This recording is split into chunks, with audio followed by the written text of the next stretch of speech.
Yan, hallelujah! Good morning po sa lahat ng nandito sa church and sa mga nanonood sa kanilang mga tahanan. Welcome po kayo para mag-worship kay Lord ngayong araw na to. Inanyahan ko po ang lahat na tumayo at papurihan natin si Lord ngayong araw na to. Good morning. Yeah.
Shine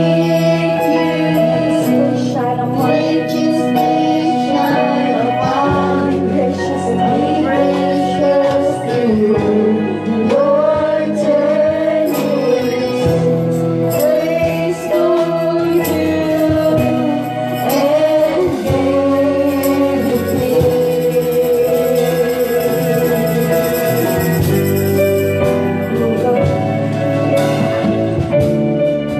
This is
ito.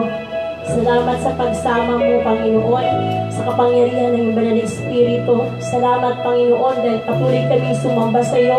Patuloy kami nagpapasalamat sa iyo sa magandang umagang ito, sa buhay, lakas na pinagkaloob mo sa amin, upang kami ay sumamba sa iyo sa Espiritu at sa katotohanan. Salamat po, Panginoon, sa buhay po ng bawat isang narito na patuloy na nagbibigay ng pagsamba, pagpupuri at mag-awit sa iyo ang aming mga labi, Panginoon, dahil sa iyong kabutihan, sa iyong kadakilaan, na mula noon ngayon at pagpakailan di ka nagbabago sa aming buhay, Panginoon. Salamat sa tagumpay, Panginoon, na ginawa mo doon sa krus ng Kalbaryo para sa aming mga kasalanan. Salamat, Lord, dahil kami ay naranasan namin ang kapatawaran mula sa aming mga pagkakasala. Panginoon, sa umaga po ito, patuloy namin inaanyayahan, Panginoon, ang iyong Santong Espiritu o Diyos na patuloy na samahan ang gawain sa umagang ito mula sa pasimula hanggang sa matapos. Sa lahat ng ginamit mo, Panginoon, sa umagang ito, salamat sa buhay ng music team. Pagpalain mo po ang bawat isa at patuloy na gamitin mightily, Panginoon, sa iyong plano, sa iyong kalooban na nais mo sa buhay ng bawat isa. Maging ang iyong lingkod na itatayo mo sa umagang ito upang ipahayag, Panginoon, ang mabuting balita ng kaligtasan. Hayaan mo, Diyos, sa lahat na makapakinig, lahat, Panginoon, na makapanood, Panginoon, ng gawain ito. Patuloy na mabuksan ang kaligtasan, Panginoon, na nagmumula sa iyo sa pamagitan ng iyong mga salita. Salamat po, Panginoon, sa anointing na pinagkaloob mo sa iyong lingkod sa umagang ito. Pagpalain mo po ang kanyang buhay, ito ang mataas at makita sa buhay niya, sa bawat lalabas sa kanyang mga bibig, Panginoon, na mga salita mula sa banal na kasulatan, Panginoon. Selyuhan mo ng iyong tribal anointing, ng iyong kapangyarihan, O God, na magmanifest, Panginoon, sa puso ng bawat isang narito at sa bawat makapakinig, Panginoon, ng iyong mga salita sa magandang umaga, Panginoon. Salamat po, O Diyos, sa tagumpay ng gawain ito. Pinupuri ka namin, pinapasalamatan, Panginoon, at maingat namin binabalik sa iyo ang lahat ng papuri, ang lahat ng kalwalatian sa makapangyarihang pangalan ni Jesus. Amen and amen.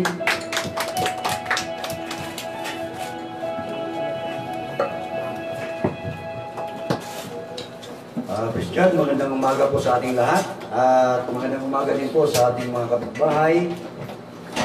Magandang umaga rin po doon sa mga nanonood sa atin sa magandang umagang ito. Ako po naniniwala na sa umagang ito, lahat po nang nakapakinig, lahat po nang naniniwala sa ating Panginoon, lahat po tayo ay papapalain. Ano po? So salamat din po sa una sa lahat sa nag-sponsor po nitong microphone. Salamat sa Panginoon sa buhay ng ating mga kapatid. Hindi ko na po babanggitin kung sino po sila, pero alam po ng Diyos kung sino sila. Kaya naniniwala ako na kapag ikaw ay patuloy na nagbibigay sa gawain ng ating Panginoon, mga kapatid, naniniwala ako na makumur ka na pagpapalain ng ating Panginoon. Magandang umaga din po doon sa mga barracks. Dating pinagtrabahoan ko dyan sa construction po. Alam ko, nanonood po sila ngayon. Magandang umaga sa inyo lahat, mga kapatid. Salamat sa inyong papanood at pagpalain po kayo dyan ng ating Panginoon. Ang pag-usama po natin sa umagang ito ay kung bakit ang isang tao, lalo na kapag hindi ka kilala, hinuhusgahan ka.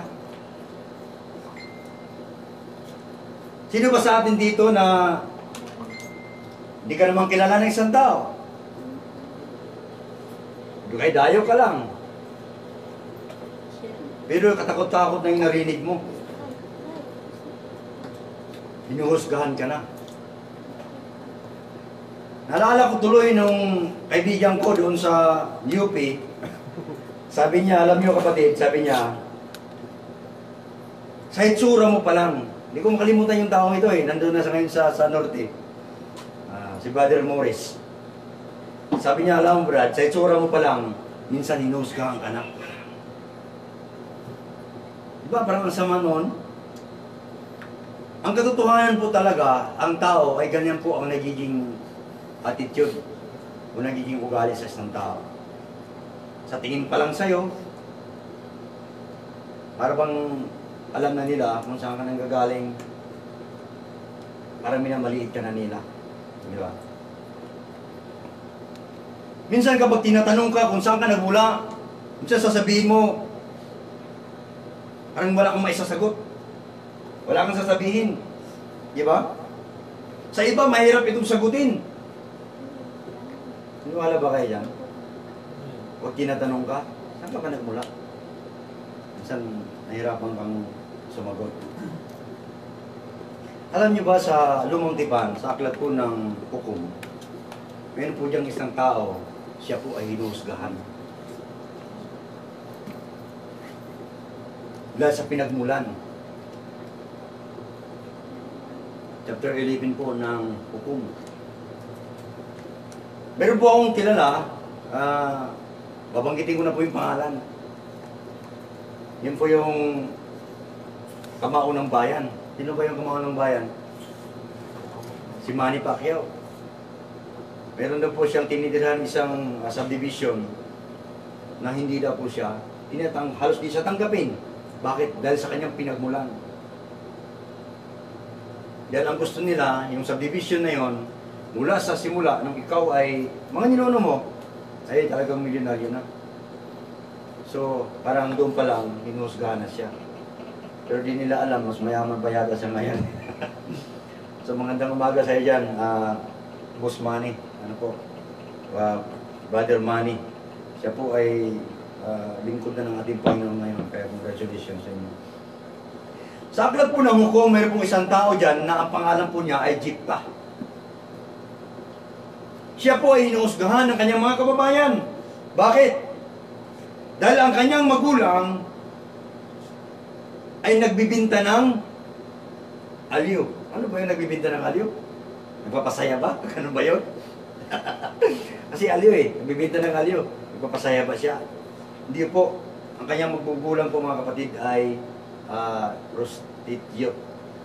Yung pinagmula ng kanyang magulang, siya yung nagiging bunga. Kaya lahat ng kanyang kababayan doon, paging ang kanyang kapatid, siya po ay hinahabol. Hinuhusgahan siya. Dahil sa kanyang nakaraan. Sa sitwasyon niya. Minsan mayroon nang sasabi sa atin ng ganyan eh. Paano ka nagiging pastor? Samantalang yung nakaraan mo, ito naman. Pero ang Panginoon pala, hindi pala nakatingin doon sa sitwasyon, sa nakaraan natin. Kaya kung may nakaraan ka, mga kapatid, yung parang halos hindi ka natanggapin, kahit sino pa man, kapag ikaw pala ay lumapit sa Panginoon, may pag-asa ka. Pwede kang gamitin ng ating Panginoon. Si Jepta ay pinalayas na at siya nga ay umalis dahil nga siya ay hinusgahan ng kanyang kababayan. Pero noong ang kaniyang lugar ay lulusubin na ng ibang mga grupo, yung bayang Israel, sa lugar po ng Gilead, ang naisip ng mga kanyang kababayan, hanapin natin si Jepta. Kasi siya yung makakatulong sa atin. Kasi alam niyo po, yung taong ito, nung siya po ay lumayas, doon po siya pumunta, doon sa mga katulad din niya na hinusgahang tao. At ang nangyari po, nagtayo po siya ng isang grupo o isang samahan na makikipagdigma at makikipaglaban. Kaya nakilala po siya. Kaya kapag nilulusog po ang bayang Gilead o ang Israelita, siya po ay hinakausap ng kanyang kababayan na bumalik na at gawin siyang pinuno doon para sila ay manalo. Pero naging matalino itong taong ito. Ang sabi niya, sige, papayag ako. Pero once na pinatnubayan ako ni Yahweh at tagtagumpay tayo, kilalanin niyo ako bilang isang leader. At nangyari nga mga kapatid, ang sabi po ng aklat ng Bible sa Hukom po, siya po ay pinuspos. Nilukuban po siya ng Espiritu ng ating Panginoon. At siya po ay nagtatagumpay.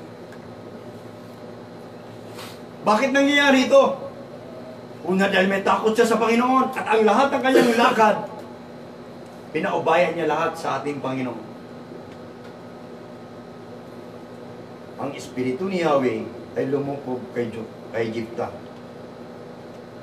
Kaya mga kapatid, anong aral nito? Hindi mahalaga kung saan ka nagmula.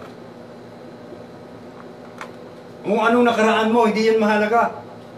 May natapos ka o wala. Anong katatayuan mo sa buhay, mahirap ka man o mayaman. Kapag ikaw po ay magpagamit sa Panginoon, wala pong imposible na pwede kang gamitin ng Panginoon. Tulad ng taong ito. Hindi tinitingnan ng Diyos yung nakaraan o yung pinagmulan niya. Ang tinitingnan ng Diyos kung paano ka lumapit at magpagamit sa ating Panginoon. Lahat po tayo may nakaraan. Kahit sino pa bang tao may nakaraan. Kaya walang pwedeng maghusga. Kaya lagi ko sinasabi dito sa iglesia natin ito, simbahan natin ito, dito po ay walang condemnation. Kung may pagkakamali ka, pinagpipri ka, kinakausap ka, wala pong condemnation dito. Kasi wala naman talagang taong perfecto. Pero mayroon tayong isang perfectong Diyos na pwedeng magsabi sa atin, anak, lumuhay ka na ng tama. Anak, lumakad ka na sa tama. Anak, nakalimot ka na sa akin. Mayroon tayong ganyang Diyos na pinaglilingkuran. Kaya kapag ikaw ay lumapit sa ating Panginoon tulad na kinakanta natin, na ang labanang ito, sabi ng kanta natin, ay labanan ko. Di ba? Bago yung isa sa Pat na Balo, yung unang kanta natin. Ha? No weapon formed against us. Wala daw armas na ginawa para ipanlaban sa iyo. Kapag ikaw ay mayroong Diyos. Ay kahit anong sira sa iyo, kahit anong gawa sa iyo, kapag ikaw ay namuhay sa tama, mga kapatid, walang bagay na pwedeng ipanglaban sa iyo. Kasi lumakad ka ng tama. Kaya napakahalaga talaga sa isang Kristiyano na ikaw ay lumaban at tumakad ng tama. Madalas nga ang pinipili ng Panginoong Diyos yung mga talagang hindi ka tanggap-tanggap eh. Upang gawin ang plano ng ating Panginoon. Bakit kaya?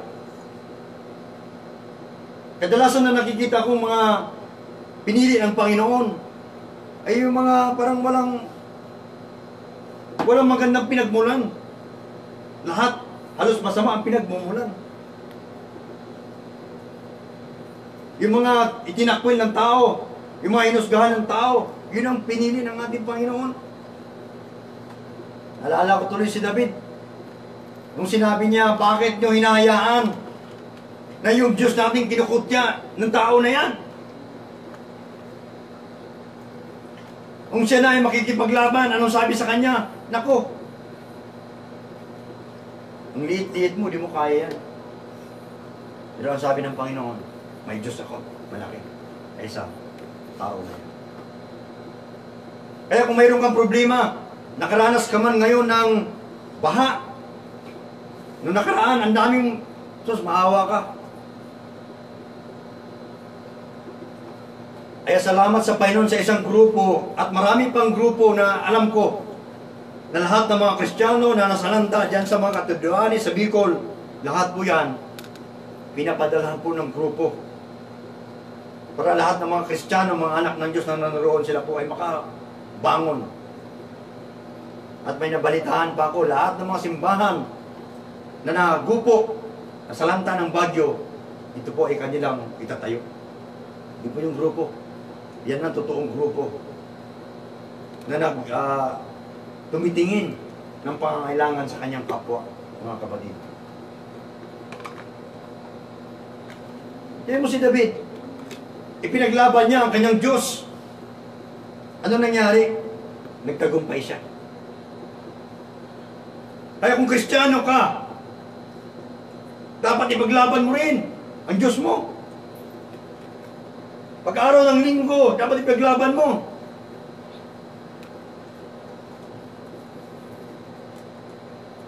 May kahinaan ka, halos ayaw mo manonood ng ganitong mga live. Kasi ang gusto mo, kahinaan mo. Kaya pindot ka ng pindot. Uso na kasi ngayon yung laro eh. Yung sa ano? Ano ba yung mga laro-laro na yan? Sa cellphone, yung ML. Di ba? Yun ang kahinaan mo para kaya hindi ka nanonood ng live. Hindi ka pumupunta ng simbahan. Dapat ipaglaban mo yung Diyos mo. Katulad ni David, ipaglaban niya yung Diyos niya. Kaya siya po ay nagtagumpay. Hindi lang yun mga kapatid. Mayroon pang taong hinuhusgahan na alam nila, kahit na mga apostol, hinuhusgahan siya. Paano nangyari na siya ay Kristiyano? At nung siyang kinausap ng Panginoon para sa ipanalangin, halos ayaw pumunta. Kasi nga kilala niya, yung taong ito, na mamamatay tao.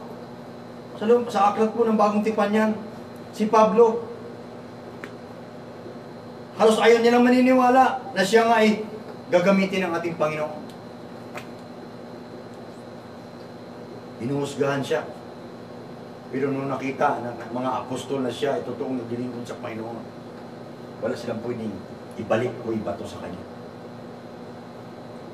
Yung mga naglilingkod ng totoo sa Panginoon, walang pwedeng maibalik yan. Walang pwedeng maibato yan. Hanggang chismis lang yan sila. Naniniwala kayo sa akin mga kapatid.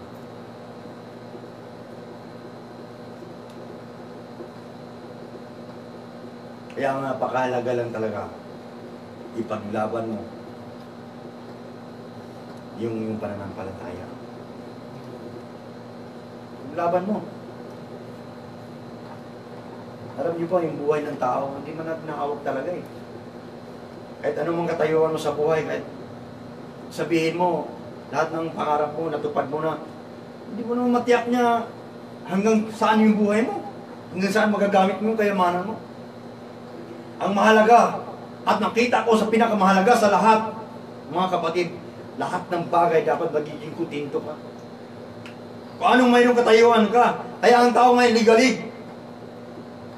Tapos ayaw na makapaglingkod sa Panginoon dahil hindi na kuntinto sa katayuan na buhay. Sa sarili nila. Gusto kung anong mayroon yung nakikita niya, mayroon din siya. Kapag ganyan po, naging mentality natin mga kapatid, hindi ka magkaroon ng kapayapaan una.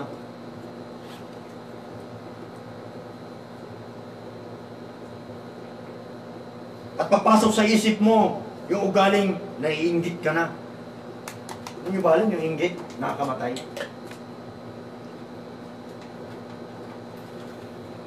Kaya napakahalaga kung ano yung mayroon tayo na pinagkaloob ng ating Panginoon.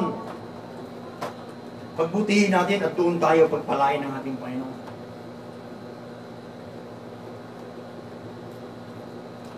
Ay tularan natin mga kapatid ang isang taong ito.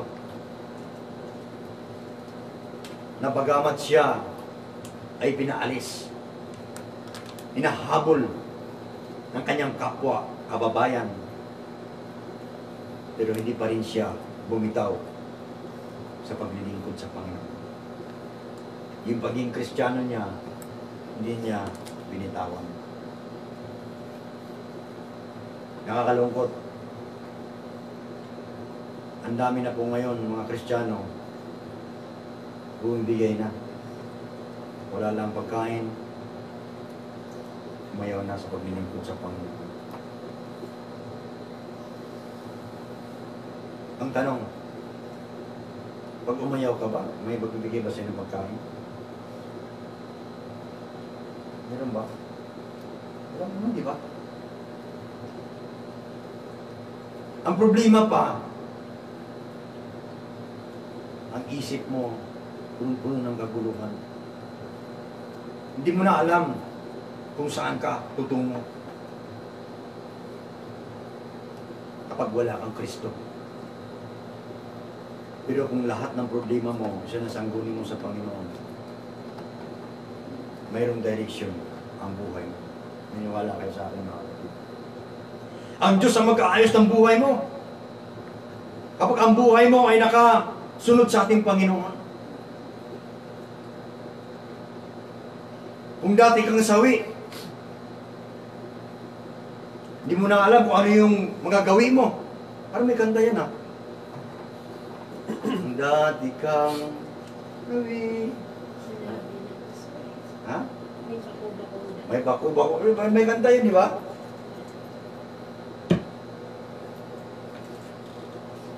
Pero kapag sabi dun sa kanta na yon, kapag mayroon kang Panginoon, yung bako-bako mong daan, siya po ang mag-aayos niyan, mga kapatid. Pagtatagumpayan ng Panginoong Diyos, ano man ang iyong plano? Bakit? Kasi mismo ako na-experience ko yun. Hindi ko, Panginoon, hindi ko alam kung saan ako pupunta. Hindi ko alam kung saan ako tutungo. Pero Panginoon, maglilingkod at maglilingkod ako sa iyo. Ang Diyos po yung nag-ayos ng buhay namin. Ang Diyos ang nagtugma sa lahat ng mga plano. Kaya pwede kong sabihin tulad ng awit natin, Panginoon, itataas ko ang pagsasalitang hallelujah. Ang pagiging Kristiyano ko, pwede kong ipagmamalaki. Dapat kasi ang Kristiyano, hindi lang hallelujah. Pagdating ng linggo, hallelujah ka lang. Pero wala ka namang pagtulong sa iyong kapwa. Wala ka namang pagmamalasakit. Hindi mo na kaya nga silang ipanalangin. Hindi mo na kaya silang itaas sa ating Panginoon. Kaya mayroon akong isang kanta na ang buhay daw ng Kristiyano ay hindi hallelujah lang. Gusto niyo bang awitin ko yun? Amen. Ano yung gitara natin? Yan ako na, halo gitar lang. Gusto ko lang kantahin ito mga kapatid para sa ating lahat. Kahit wala namang microphone eh. Ano lang, yung pinaka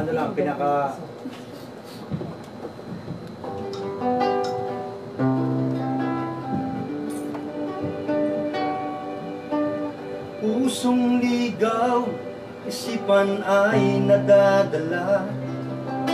Wala nang dati niyang tuwa, kawawa. Nakakalungkot kung siya'y iyong pagmamasdan. Ngunit maraming ganito sa ating lipunan. Sisisihin ang ating pamahalaan sa ganitong kalagayan. Anong ginagawa ng ating simbahan? Tayo ba'y tutulong o tagapuna lang? Buhay Kristiano'y di hallelujah lang. Naging bahagi ka sa pagtulong sa lipunan. Pananalangin ay tama rin naman, lalo na't may gawa at di lang sa salita. Diba? Ang buhay Kristiyano ay di lang hallelujah, hindi lang puro reklamo sa ating bansa, kundi dapat gumawa ka, kumilos ka. Ang tao kasi puno reklamo. Ano ba naman yan? Lahat, wala pa akong narinig na naging pangulo ng ating bansa na wala naging reklamo. Lahat puro reklamo. Ano ba yung pangulo natin na yan? Puro na lang ganun. Bakit ang ganun ang mentality ng mga Pilipino? Hindi na lang nakukontento kung sinong ilagay dyan. Dapat makontento ka, makipag-isa ka. Kung sino man ang naroroon. Para maging payapa, maging maayos ang ating bansa. Bagkos ang ginagawa ng ibang tao. Sinisiraan pa. Kita natin yung Pangulo nga natin, halos lulalangoy nga raw siya eh. Hindi lang siya pinapayagan. Pero ang dami pa rin naninira. Tapos sasabihin mo, Kristiyano ka? Sabi nung kanta, ang buhay ng Kristiyano daw, hindi lang basta hallelujah. Hindi lang pala nag-worship ka sa Panginoon. Ang pinakamalaga dito, yung pagkilos, yung paggawa.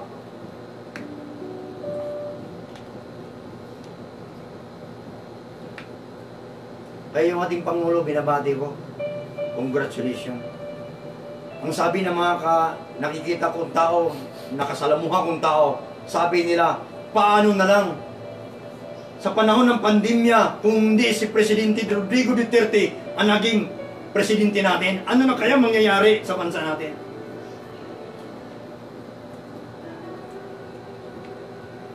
Kaya, saludo ako sa iyo, President Digong Duterte. Ang daming tao na pinaligaya mo. Kung mayroon mang naninira, gusto lang talaga yan makilala, magpakilala. Dapat suportado tayo mga kapatid. Susuportahan natin kung sino mang niluklok sa ating bansa para magkaroon po tayo ng kapayapaan sa ating bansa. Kaya inaamon ko lahat ng mga Kristiyano, dapat ipakita natin yung buong pagtitiwala natin sa ating Pangulo. Sinilagay siya ng Diyos. Niniwala ko, pinahintulutan ng Diyos. Kaya siya naroroon. Kaya siya nandiyan dyan. Kaya siya nakaupo. Kaya siya nangunguna sa ating bansa. Suportahan natin yung ating Pangulo.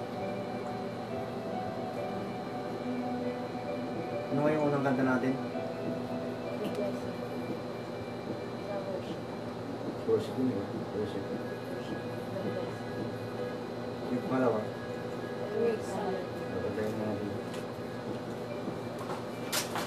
Sige po, bago po ako manalangin, mawal po tayo ng isang awitin mula sa ating Panginoon.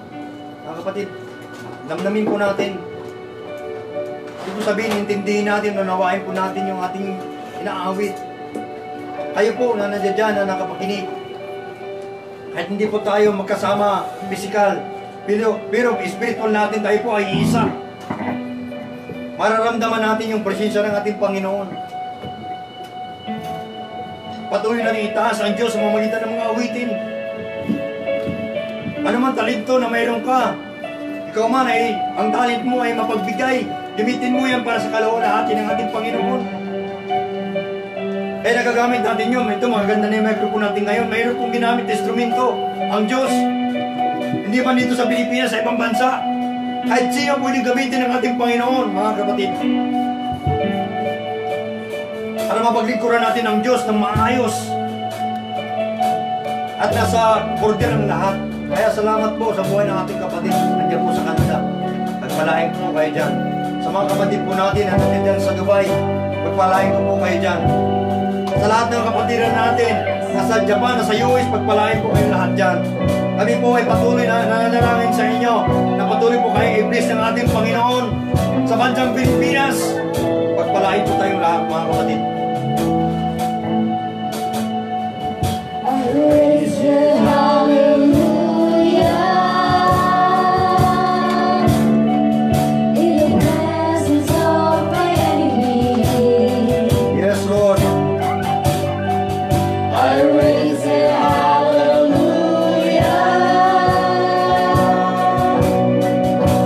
louder than the unbelief.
ating magagawa namin, Panginoon.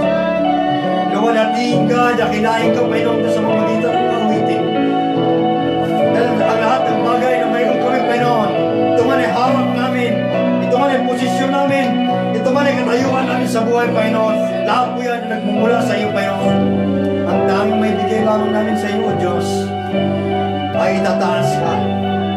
Luwalhatiin ka sa mamagitan ng mga mensahe ng mga awitin, Panginoon. Lord, pagpalain niyo po ang mga anak.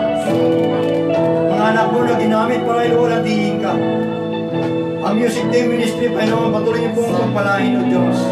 At patuloy niyo pa silang bigyan, Panginoon, ng mga kagamitan para ikaw, O Diyos, ay may taas.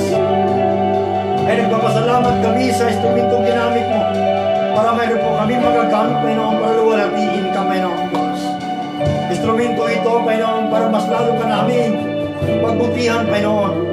Mas lalo pa kaming lumalapit at mas lalo pa kaming ikaw ang luwalhatiin sa aming buhay, Panginoon. Sa magitan po ng mga gamit na ito, Panginoon. Pagpalain niyo po ang kanyang buhay. Sa po ng kanyang buong pamilya. Pamilya niya maging sa Pilipinas, Panginoon. Lord, hayaan niyo po, Panginoon, na ikaw po ang Diyos na magpala sa kanya.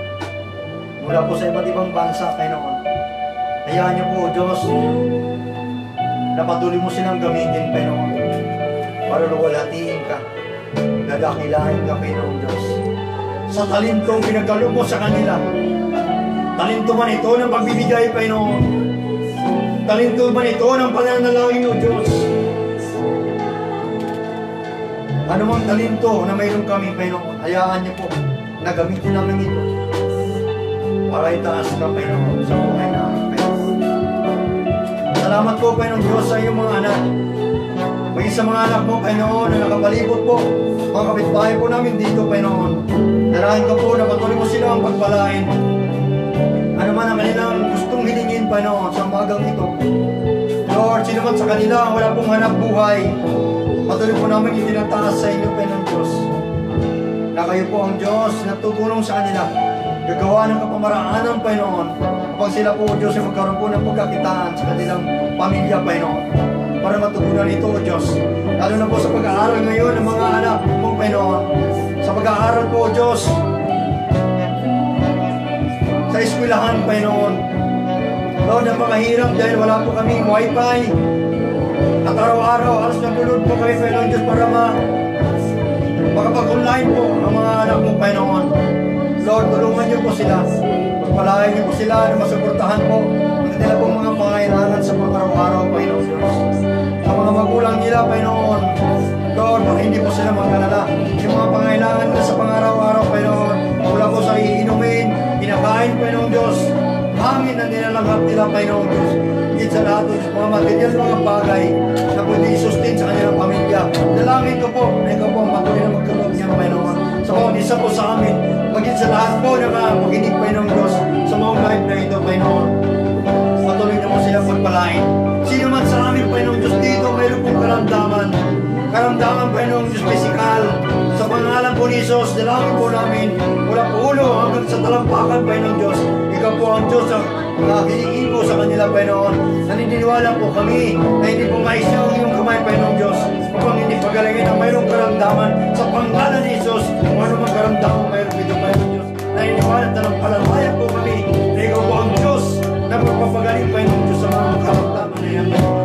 Sa lahat, Panginoon Diyos, karamdaman spiritual, walang gana sa pagsisigay ng mga salita, walang gana sa pananalangin, Panginoon Diyos, walang gana, Panginoon, sa pananood ng live, walang gana sa pagpunta ng simbahan, Panginoon Diyos, sa pangalan ni Jesus, sinasansala namin in Jesus' name, sa pangalan ni Jesus, Panginoon Diyos, tayo po magtanggal na pagdalangin po namin, Panginoon, sa umagang ito, Panginoon Diyos, palitan po yan, Panginoon Diyos, ang Espiritu na mayroong pagkagana, Panginoon Diyos, sa pakikinig ng iyong mga salita, Panginoon Diyos.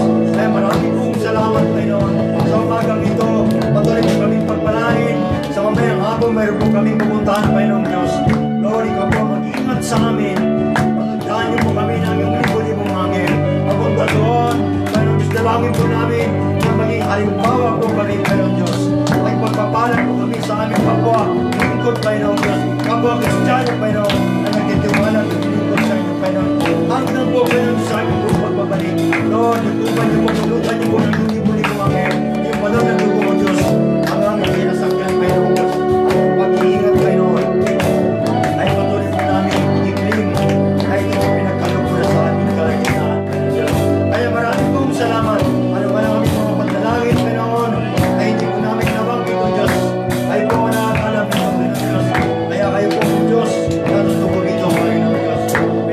Salamat po